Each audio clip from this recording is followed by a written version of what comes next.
upsides to this ability to share data, it seems to me that we, and by we I mean individuals, government, and business, haven't fully figured out how to properly apply filters and safeguards that will ensure privacy is protected and respected.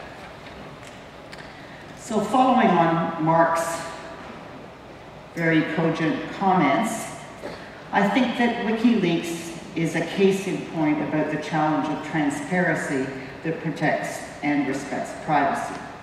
Wikileaks is possible because, first of all, government departments have so much information in digital format, and secondly, that it is so difficult to protect all of that information.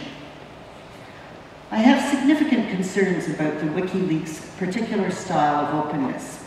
In dumping vast amounts of information onto the internet, you aren't ensuring that proper consideration is given to privacy or other very legitimate reasons to keep information secret. When you have wholesale publishing of data, there's a real danger of harm, I think, and certainly a grave risk for people's privacy rights.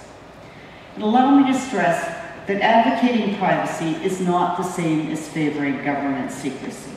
And I think Julian Assange himself recently joked that the CIA could close down as everything is on Facebook anyway. Julian Assange gets the difference.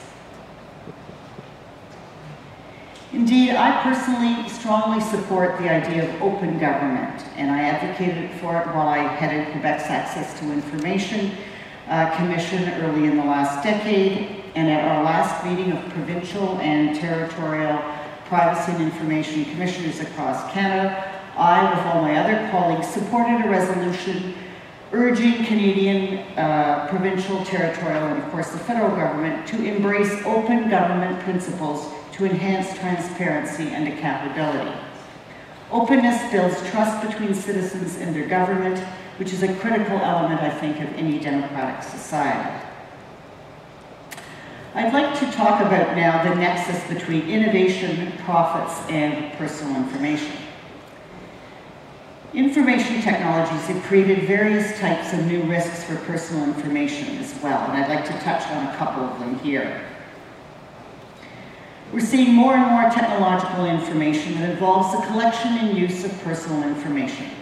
And it's not always clear that users have been properly informed of or understand the consequences for their own privacy. Online tracking, profiling, and targeting is a case in point.